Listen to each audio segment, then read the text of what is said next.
کہ جا رہے آپ کوفہ کیسے پہنچے؟ کربلا کوفہ کے راستے پر تو نہیں آتا نا، کس راستے پر آتا ہے؟ دمشق کے راستے پر آتا ہے، شام کے راستے پر آتا ہے۔ جہاں جو کوفہ رہتے کربلا کیسے پہنچ گئے ہیں؟ عمر بن سعد کی قیادت میں 4000 فوج یہاں کھڑی تھی، قادسیہ سے 3 میل پہلے، اور کس مقصد کے لیے یہاں کھڑی تھی؟ عبید اللہ بن زیاد نے کہا کہ اے عمر بن سعد، آپ نے حسین ابن علی کے قافلے کو کوفہ میں داخل نہیں ہونے دینا۔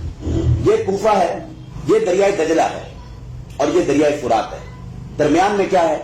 کوفہ ہے۔ فوج 4000 عمر بن سعد کی قیادت میں کہاں کھڑی تھی؟ قادسیہ کے قریب 3 منزل کی 3 میلوں کے فاصلے پر۔ حسین ابن علی رضی اللہ تعالیٰ عنہ جب یہاں پہنچے، پہلے سمجھ لیں عمر بن سعد کون تھے؟ یہ سعد بن نبی وقاص کے بیٹے تھے۔ کس کے بیٹے تھے؟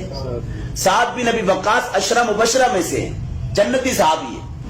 اور سعد بن نبی وقاص کو حضور صلی اللہ علیہ وسلم اپنا ماموں کہا کرتے تھے، تو عمر بن سعد رشتے میں کیا لگے؟ حضور کے ماموزاد لگے نا، تو حسین ابن علی کے کیا لگے؟ نانا ہوئے نا، دور کے۔ تو عمر بن سعد نے کہا کہ حسین ابن علی آپ کہاں جا رہے ہیں؟ کہا کوفہ جا رہا ہوں۔ کہا کس نے آپ کو بلایا؟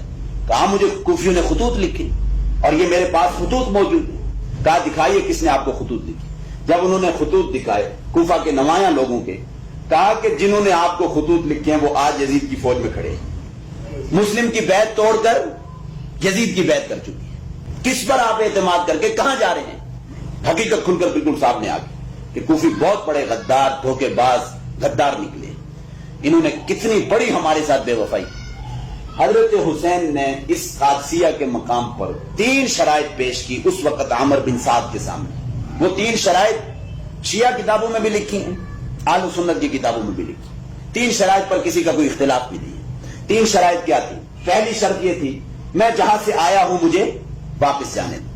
جب کوفیوں کی غداری نمایاں ہو گئی نا، تو کیا کہا کہ جہاں سے آیا ہوں مجھے وہاں واپس جانے دو۔ اگر یہ بھی نہیں مانتے ہو، اسلامی سرحدات میں سے کسی سرحد پر جانے دو کہ میں وہاں جا کر لڑتے لڑتے کافروں کے خلاف کیا ہو جاؤں؟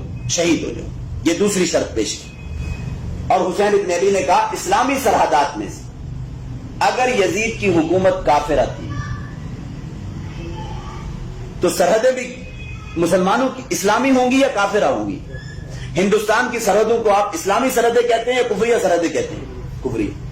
تو انہوں نے کیا کہا کہ اسلامی فوج تو ساری وہی تھی جو حضرت معاویہ کے دور میں تھی، فوج تو ساری مسلمان تھی، کوئی ایسا تو نہیں تھا کہ کافر فوج کھڑی تھی۔ عمر بن سعد کے سامنے جو تیسری شرط پیش کی وہ یہ تھی مجھے یزید کے پاس جانے دو، شام میں دمشق، میں جا کر اپنا معاملہ یزید کے ساتھ خود حل کر دوں، مذاکرات کرنے دو، مجھے یزید کے پاس جانے دو۔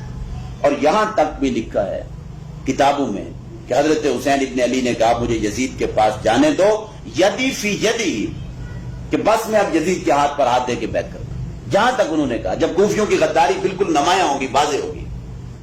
عمر بن سعد نے ابن زیاد کو کہا، خط لکھا کہ یہ 3 شرائط انہوں نے پیش کی ہیں، کون سی شرط کو قبول کیے؟ عبید اللہ بن زیاد نے کہا کہ تیسری شرط قبول کر لی جائے اور انہیں شام جانے دیا جائے یزید کے پاس، وہ اپنا معاملہ خود جا کر یزید کے ساتھ کیا کر لیں؟ حل کر لیں۔ قادسیہ سے یہاں سے راستہ یوں جاتا ہے سیدھا کوفہ کو، ٹھیک ہے؟ یہ راستہ جاتا ہے یہ سیدھا شام، دمشق، جہاں یزید کی حکومت تھی، جہاں یزید کا دارالحکومت تھا، ٹھیک ہو؟ حسین ابن علی کوفہ جا رہے تھے۔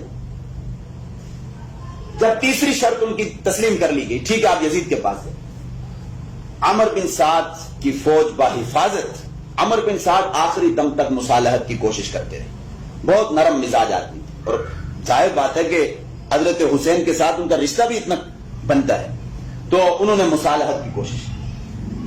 اب قادسیہ سے آگے بڑھے، مغیثیہ کی منزل پر پہنچے، مغیثیہ سے آگے پہنچے العزیب کی منزل پر پہنچے، العزیب سے آگے پہنچے ذو حسن کی منزل پر پہنچے، ذو حسن سے آگے نکلے قصر بنی مقاتل کی منزل پہ پہنچے، قصر بنی مقاتل سے آگے کون سی منزل آتی ہے؟ کربلا۔ یہ 88 میل کا فاصلہ بنتا ہے، قادسیہ سے لے کر کربلا تک کتنے میل کا فاصلہ بنتا ہے؟ 88 میل کا۔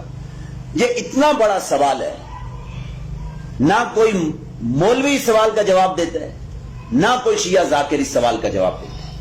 یہ اتنا بڑا سوال ہے کہ جا رہے آپ کوفہ سے کربلا کیسے پہنچے؟ کربلا کوفہ کے راستے پر تو نہیں آتا نا. کس راستے پر آتا ہے؟ دمشق کے راستے پر آتا ہے, شام کے راستے پر آتا ہے. جہاں جو کوفہ رہتے کربلا کیسے پہنچ گئے ہیں؟ اور پھر قادسیہ سے آگے 88 میل دور کیوں نکل گئے؟ عمر بن سعد کی فوج نے مارنا ہوتا تو یہاں پر ہی مار سکتے تھے. 4000 جنگ آزمودہ فوج کے سامنے, جن کے پاس ضرب و حرب کے سارے آلات موجود ہیں, 72 آدمیوں کو مارنا کوئی مشکل کام تھا؟ کوئی مشکل کام نہیں. اگر انہوں نے ان کو شہید کرنا ہوتا تو یہاں کرتے نا. اتنا آگے لے کر جانے کی بلا انہیں ضرورت کیوں پیش ہے؟ در حقیقت وہ مصالحت چاہتے تھے. کیا چاہتے تھے؟ اب جہاں پر یہاں سے جب آگے بڑھے, دمشق کے راستے کے اوپر سفر طے کرنا شروع کیا, یہ جو 60 کوفی مکے سے ساتھ چل کے آ رہے تھے نا, اب جب دمشق کا سفر طے کرنا شروع کیا حضرت حسین نے یزید کے ساتھ مصالحت کے لیے, ان 60 کوفیوں کو اپنی جانیں خطرے میں پڑ گئی کہ حضرت حسین اگر زندہ و سلامت یزید کے پاس پہنچ گئے, یزید کہے گا آپ کو بلایا کس نے؟ حضرت حسین خطوط پیش کریں گے, مجھے ان کوفیوں نے یہ خطوط لکھی. اور ظاہر بات ہے کہ تھوڑے خطوط تو نہیں تھے, 12000 خطوط کی کوئی تھوڑی تعداد تھی. پھر یہ جو 60 کوفی ہیں وہ پوچھے گا یہ بندے کون ہیں؟ پتا چلے گا یہ آپ کو مکہ سے لینے کے لیے گئے تھے.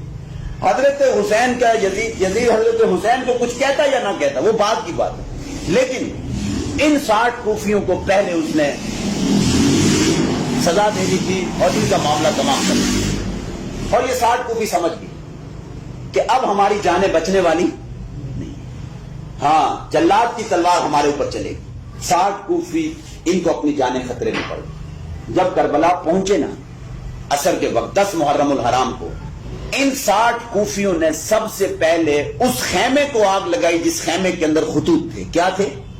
خطوط تھے, تاکہ بطور ثبوت کے یہ خطوط پیش نہ کیے جا سکے. اور پھر اس کے بعد انہی 60 کوفیوں نے حضرت حسین کے اوپر وار کر کے, ان میں سے کسی نے وار کر کے حضرت حسین کو شہید کر دیا. اصل مجرم اور اصل قاتل یہ کوفی. اگر یزیدی فوج نے مارنا ہوتا تو قادسیہ کے مقام پر ہی مار دیتے نا. سوال یہ ہے کہ وہ کربلا کیسے پہنچ گئے؟ اس سوال کا ہمیں جواب چاہیے. آپ کسی بھی مولوی کے پاس جائیں, کسی ذاکر کے پاس جائیں, کسی بھی شخص کے پاس کہو کہ کربلا بتاؤ کس راستے پر آتا ہے, وہ تو کوفہ کے راستے پر نہیں آتا. تو اصل مجرم جو ہیں وہ یہ کوفی ہیں. کون ہیں؟ انہوں نے سب سے بڑی جسارت کی, انہیں بلایا, خطوط لکھے, پھر مسلم بن عقیل کو شہید کروایا, اور اس کے بعد پھر یہ کہ وہی 60 کوفی جو مکے سے آ رہے تھے انہوں نے اپنی جانیں بچانے کی خاطر کیا کیا؟ حضرت حسین کو شہید کیا, تاکہ نہ زندہ و سلامت وہاں پہنچے اور نہ ہمارے اوپر کوئی سزا نافذ ہو, ہم بھی بچ کر نکل جائیں. لیکن بچا ان میں سے بھی کوئی نہیں. عمر بن سعد کی فوج نے ان 60 کو بھی وہاں پر مار دیا تھا, بچا ان کوفیوں میں سے بھی کوئی نہیں. 60 کوفیوں میں سے. یہ ہے اس سانے کی اصل